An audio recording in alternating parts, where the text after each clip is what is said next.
You better love me again.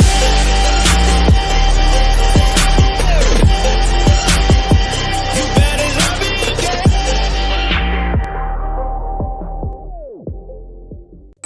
Pak Rio, Pak, mumpung lagi istirahat nih Pak, kita diskusi-diskusi sedikit nih Pak. Oke, Pak. Gini Pak, kita kan udah sering ya bahas tentang forex, gold atau gitu, itu kan bidang kita ya. Nah, akhir-akhir ini nih Pak ya, kripto itu sedang ramai nih. Kita mau bahas kripto nih, yang beda dikit nih. Nah, menurut Pak Rio nih, pandangan Pak Rio tentang kripto itu gimana? Cryptocurrency. Oke. Pertama saya mau kasih tahu dulu, saya bukan expert di bidang kripto atau cryptocurrency ini, tapi saya coba memberikan pandangan karena saya sempat pernah sedikit terlibat ya. Oke, pertama teman-teman mesti paham dulu, lahirnya kripto ini tidak lepas dari sebuah teknologi. Teknologi IT yang dinamakan blockchain. Ya. Nah, blockchain seperti apa? Silakan teman-teman atau Anda searching saja di YouTube, di Google. Ya, saya guarantee pada saat Anda belajar blockchain, ubanmu akan nambah sama seperti saya. Ya. Kompleks banget ya kalau Jadi kita ngomong saya, blockchain. iya, jadi saya waktu pelajari blockchain itu nonton satu video itu nggak cukup sekali dua kali untuk memahami cara kerja dari blockchain itu sendiri. Ya, oke. Tapi karena ini ada bukan pembahasan yang spesifik, saya bahas dari aspek secara umum saja. Ya. Jadi blockchain itu adalah suatu sistem pencatatan dari teknologi IT. Nah, kelebihan dia apa? Kelebihan dia adalah enkripsinya. Jadi dia adalah sebuah sistem pencatatan dalam sebuah blok yang saling terkait dengan blok lain. Ya, ini bahasa teknisnya. Mungkin Anda bingung. Intinya nggak usah pikir bingungnya. Intinya adalah bayangin bahwa ini adalah sebuah teknologi. Ya. Nah, teknologi ini melahirkan angka-angka kripto. Atau bisa kita menciptakan angka-angka kripto. Sebenarnya cryptocurrency itu kan cuma angka. Ya tak? Kalau mau kita samakan, analogikan, ya sama seperti Anda sekarang pakai OVO, pakai GoPay misalnya. Itu kan juga cuma angka. Cuma angka itu dikasih nilai dan diakui sehingga bisa dipakai belanja kan. Padahal itu kan bukan duit. Betul. Sama, cryptocurrency juga sama, ya. Nah, cuma cryptocurrency memiliki satu tingkat keamanan yang jauh lebih tinggi dari teknologi-teknologi lain. Itu sifat yang pertama. Sifat yang kedua adalah cryptocurrency itu dihasilkan atau di-generate oleh sistem blockchain ini. Nah, kemudian cryptocurrency ini dia memiliki sifat kedua adalah pada saat dia itu dirilis atau diciptakan, kuantitinya sudah tidak bisa ditambah. Jadi segitu, berat. Nah, tergantung si penciptanya itu mau bikin berapa banyak. Betul. Oke? Nah, kemudian, kripto ini dikaitkan dengan sebuah fungsi atau utilitas, kegunaan. Ya. Ini kan ada angka nih. Saya punya nih, saya yang bikin nih. Nah, kemudian saya bisa jual. Nah, yang kasih nilai ini siapa? Yaitu orang yang pertama menjual atau menciptakan ini. Dia yang kasih nilai sebenarnya. Kalau dia nggak kasih nilai, itu nggak ada nilainya. Ya, misalnya gue bikin satu token kripto, namanya adalah Rio token. Ya, sebanyak 1 juta unit. Ya udah, lu mau beli nggak nih token saya? Harganya berapa? 0,5 perak. Oh, mau dong. Nah, maka pada saat transaksi ini terjadi, saya kirim ya, address kamu mana, alamat kamu, saya kirim token ini. Masuk ke kamu, nah kamu bayar saya uang. Maka ini menjadi punya value. Nah, ini adalah transaksi kita berdua. Oke? Kemudian, cryptocurrency ini value-nya menjadi bertambah pada saat saya sebagai pencipta kripto ini juga menciptakan sebuah proyek utility, proyek kegunaan. Ya, jadi kripto ini bisa dipakai nanti buat Ya, ini. Nah, itu disebut dengan ekosistem biasanya. Ekosistem dari si kripto. Nah, kita bisa mengetahui ekosistem daripada kripto ini atau penggunaan kripto ini dari mana? Ada yang disebut dengan white paper. Nah, Anda bisa masuk ke internet untuk cari, oh, koin ini white papernya kita bisa baca. Jadi project dia menggunakan mata uang ini buat apa aja. Nah, sehingga kalau ini memenuhi syarat, ya, kemudian ada kejelasan project, bisa koin ini dilempar ke market. Itu yang disebut dengan ICO biasanya, Initial Coin Offering. Nah, masuk ke bursa, ya. Nah, bursa dia kan akan mempelajari nih, kripto kamu ada kegunaan nggak, ada prospek nggak, kemudian sampai sejauh mana proyek kamu ini berjalan, gitu. Nah, lalu ditaruhlah di marketplace, ya. Dalam hal ini disebut dengan bursa kripto. Mungkin kita pernah dengar Binance, Huobi, ya, macam-macam. Nah, setelah itu nilai yang terjadi dari kripto ini datangnya sudah dari mana?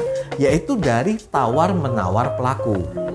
Ya, nah sehingga akan naik, akan turun. Nah, itu dari mana harganya terbentuk? Ya karena ada orang yang gue pengen beli di harga segini. Gue berani jual di harga segini, maka ketemu, maka harga kripto naik. Ya, ini prinsip kerja dari cryptocurrency.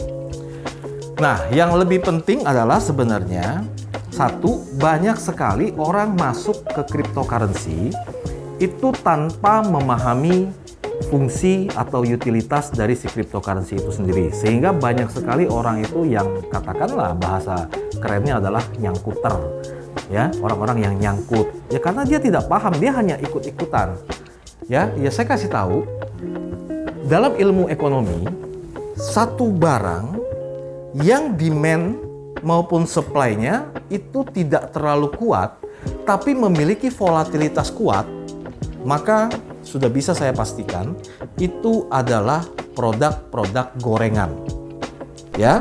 Nah, coba kamu bayangin logikanya. Ini barang gua beli sekarang nih, misalnya kripto saya beli, kripto tertentu ya, yang namanya mungkin Anda juga mungkin kalau Bitcoin kan kita sering dengar. Yeah. Kalau yang lain misalnya, saya tanya itu gunanya buat apa? Itu taruh di address kamu, ya, di wallet kamu, saya tanya itu buat apa? Nggak ada gunanya kan? Bener nggak? Nah, tapi di harganya bisa terbang, Pak. Nah, karena apa? Karena ada mekanisme transaksi yang menyebabkan itu terjadi. Nah, oleh karena itu, menurut saya, kalau kita bicara cryptocurrency, maka saran saya yang pertama adalah Anda memahami sifat-sifat dari cryptocurrency. Yang pertama, yang terbaik adalah you tahu utilitasnya. Jadi saya masuk Shiba, saya masuk Doge, saya masuk Bitcoin, saya masuk Ethereum, ya. Saya tahu nih buat apa sih, ya. Dengan caranya gimana? Anda bisa cek white paper dari masing-masing kriptonya. Ini banyak orang nggak lakukan, ya. Kemudian yang kedua, Anda juga harus paham bahwa cryptocurrency ini adalah sebuah aset, ya, yang hanya bisa digunakan secara fungsi di luar transaksi adalah untuk melakukan transaksi. Transaksi terhadap apa? Terhadap produk. Ya. Nah, kalau kita bicara Bitcoin lebih gampang mencernanya karena Bitcoin kebetulan beberapa perusahaan-perusahaan besar ya seperti Microsoft, kemudian Tesla kemarin dia terima. Nah, berarti fungsinya agak kuat. Nah, sehingga dia lebih cenderung kalau ke atas dia agak stabil, ya walaupun menurut saya lompatan-lompatannya ini sangat-sangat tidak rasional dalam arti market mekanisme pasar yang sesungguhnya itu kurang begitu masuk akal karena satu hari dia bisa lompat 10%, 20%. Betul. Ya, betul. Nah, tapi bagaimana dengan koin-koin yang lain atau bagaimana dengan token-token yang lain? Ini kan sebenarnya nggak ada fungsinya. Kalau lu nggak benar-benar misalnya terlibat di negara tempat perusahaan itu mengeluarkan token, produk apa yang bisa saya gunakan ini? Nah, kebanyakan bahkan nggak ngerti dalam arti, oh ya udah dia join ke dalam satu akun, dia beli, ya udah dia simpen, dia cuma lihat duitnya naik turun aja. utility yang kuat, itu kan bisa dipakai dari address kamu untuk melakukan pembayaran. Gitu loh. Ya, gue beli sesuatu nih, bayarnya pakai token lu ya. Nah, jadi ada gunanya. Nah, ini yang sebenarnya banyak orang yang mungkin masih kurang begitu paham ya. Nah, jadi kalau kita mau tarik satu kesimpulan, intinya cryptocurrency itu adalah sebuah mata uang digital ya yang diakui oleh siapa? Oleh si pelaku masing-masing. Ya, kita sama-sama setuju ya bahwa bisnis kita ini bayarnya harus pakai koin gue ya. Nah, sebenarnya kalau saya mau kasih contoh simple dari cara kerja kripto ini, sama seperti Anda pernah nggak ke bioskop, terus di bioskop itu ada tempat main video game, ya. Nah, di situ Anda nggak bisa pakai duit koin umum kan, lu harus tuker dulu kan. Nah, itu adalah itu adalah sama seperti cryptocurrency. Nah, fungsinya koin itu ya buat main game di situ. Nah, itu yang disebut dengan ekosistem. Nah, dia punya nilai koin ini karena bisa dipakai main game. Nah, begitu lu keluar dari arena game, itu duit itu lu nggak bisa pakai. Lu nggak bisa belanjain kan? Bener nggak? Padahal itu punya nilainya loh. Waktu lu beli itu, lu tukar pakai duit asli loh. Ya toh? Nah, inilah cryptocurrency ya. Nah, tinggal sekarang pertanyaannya adalah, Pak, bagus nggak saya kalau main di cryptocurrency? Bagi saya kalau satu, kuncinya kalau Anda ketemu utility-nya bisa long term, walaupun sekarang belum marak, boleh. Ya, Anda bisa ambil sebagai aset jangka panjang. Kenapa? Karena cryptocurrency seperti saya bilang tadi di awal, pada saat dia di-generate oleh sistem blockchain, apakah itu sistem blockchain punyanya si Bitcoin atau punyanya si Ethereum yang namanya Etherscan ya. Nah, dia kan terbatas. Nah, kalau terbatas terus fungsinya banyak, nanti suatu hari fungsinya banyak, dia kan akan pasti naik karena demand-nya akan banyak kan. Benar nggak? Nah, ini adalah sebuah konsep. Nah, tinggal bagaimana prospeknya, Pak. Kalau saya melihat dari sudut pandang yang sekarang berjalan, prospeknya cukup menjanjikan ke depan. Saya tidak bicara untuk transaksi seperti sekarang ya, transaksi untuk mengambil capital gain, mengambil keuntungan, itu bebas-bebas saja lah, lu mau transaksi. Tapi lebih kepada bagaimana jangka panjangnya. Ingat, kita lihat, Facebook itu sekarang sudah mengeluarkan metaverse, ya. Apa itu metaverse? Yaitu sebuah komunitas dunia maya, komunitas digital. Jadi sebuah dunia digital. Kalau ini nanti konsepnya dari waktu ke waktu ini berjalan, ya, seperti apa? Contoh, nanti mungkin suatu hari nanti kita mau beri jasa tertentu, apakah desain atau apa misalnya, itu nggak perlu lagi kita harus datang ke orangnya. Ya kebetulan desainer canggih dia di Amerika, kita cukup berinteraksi di dunia maya. Pada saat itu sudah ada sistem teknologi seperti itu, maka kan akhirnya adalah how about the payment? Bagaimana pembayarannya? Maka semua akan lari kepada cryptocurrency. Gitu loh. Ya. Nah, dan ini juga satu peluang kalau teman-teman kebetulan punya modal ya, ingin membangun sebuah ekosistem yang terkait dengan cryptocurrency. Itu juga bisa. Karena sebenarnya mau bikin cryptocurrency itu nggak susah. Yang penting Anda ketemu orang yang dia mengerti teknologi bahasa program untuk blockchain. Nah, selama dia paham, dia bisa mengenerate. Mesinnya udah ada. Lain seperti waktu orang ciptakan Bitcoin, itu benar-benar programmingnya ya si Satoshi. Nah, kita nggak tahu. Tapi dengan berkembangnya ada Ethereum, ada Etherscan segala macam, ini siapapun sekarang kalau dia punya kemampuan mempelajari blockchain ini, maka dia bisa mengenerate token. Anda bisa kasih nama ya, ADI token, ATK misalnya ya. Nah, cuma pertanyaannya nanti lu harus ciptakan kegunaan ATK ini apa? Nah, ini yang perlu konsep pemikiran. Nah, artinya ya kalau kita mau tarik kesimpulan dari obrolan hari ini, bagi saya cryptocurrency boleh dijadikan pertimbangan untuk futures investment. tapi juga harus jeli. Kenapa? Karena gampangnya membuat token, pasti banyak sekali para pelaku-pelaku yang pinter-pinter ini, tapi dalam konotasi negatif, itu memanfaatkan ini untuk melakukan scam. Masih ingat kemarin ada cerita Squid Game, ya kan, dia bikin. Karena ini gampang sekali ditiup, ya. Jadi gimana sih cara gorengnya? Saya kasih tahu satu cara simpel saja. Saya udah punya banyak nih, saya ciptakan token, saya lempar ke market dong. Saya lempar ke market, kemudian ada kelompok yang melakukan action, minta order, buy dong token ini di harga tinggi. Kemudian saya punya barangnya nih, ya udah saya jual dong. Ketemu, begitu ketemu harga kan ada di sini, ya kan? Minta dong beli lagi di sini, jual lagi dong. Nah, ini masyarakat yang awam melihat, wah ini terbang nih, gitu, dia ikut-ikutan, dia pancing beli juga. Langsung saya bom dengan barang saya yang sudah banyak ini. Ini dulu saya beli murah gratis ini. Boom. Kena kan? Terjual. Uang saya ambil. Habis itu yang orang beli di harga tinggi ini dia mau jual. Tapi kok nggak ada yang beli lagi? Ya? Atau kok malah makin banyak orang jual? Karena saya mulai melempar barang saya. Nah, itu yang disebut dengan goreng.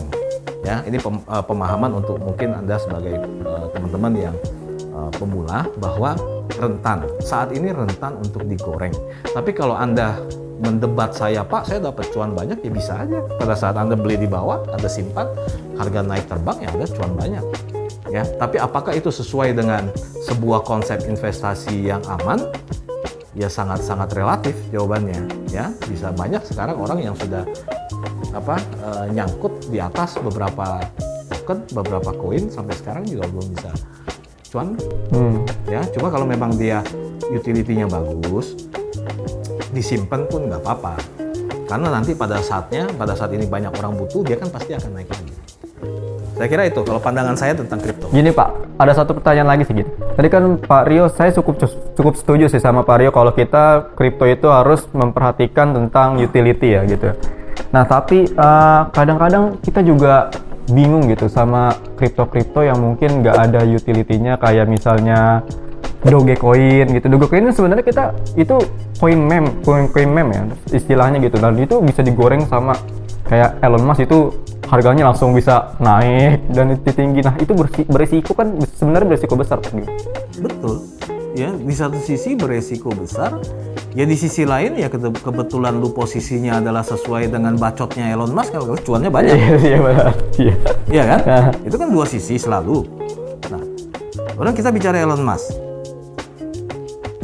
Apakah ada garansi bahwa siapapun, saya nggak bicara Elon Musk, siapapun itu yang dia adalah influencer, tidak bisa menciptakan kepentingan untuk dia. Betul. Dengan sebuah itikat yang memang hanya untuk make money, nggak ada jaminan ya bisa terjadi. Ya, kita tahu kok bagaimana waktu harga Bitcoin sudah cukup tinggi, dia mengeluarkan satu statement bahwa dia tidak mau lagi menerima Bitcoin sebagai untuk transaksi Teslanya. Tapi akhirnya apa yang terjadi? Drop kan? Begitu drop dia keluarkan lagi statement. So, I mean, ya hal-hal seperti itu ya dengan ada pengalaman kemarin terjadi, ya kita pasti harusnya lebih aware ya bahwa kalau gue main kripto gue mesti tahu nih.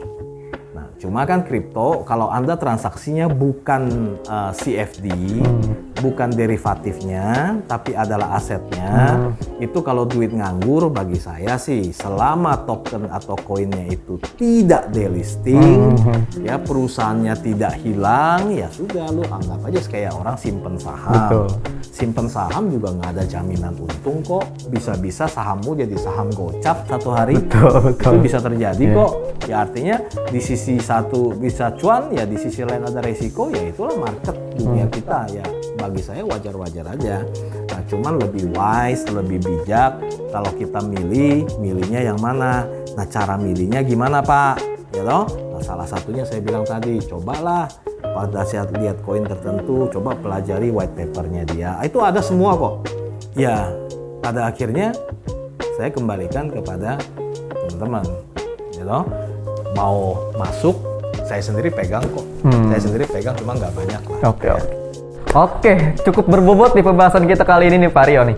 Nah, buat teman-teman trader di sini ya, tadi mungkin yang bisa diambil dari Pak Rio ya, bahwa setiap investasi khususnya juga kripto juga pasti memiliki resikonya masing-masing ya Pak ya. Itu semua investasi pasti memiliki resiko ya. Dan tugas kita sebagai trader gimana caranya kita bisa istilahnya menghandle resiko itu gitu. Kita harus tahu utility-nya dan segala macamnya tentang kripto itu sendiri gitu. Jangan kita jadi bahan gorengan orang-orang, istilahnya orang-orang yang bermodal besar gitu ya Pak Rio. Nah, itu saja video kita kali ini. Sampai jumpa pada video selanjutnya.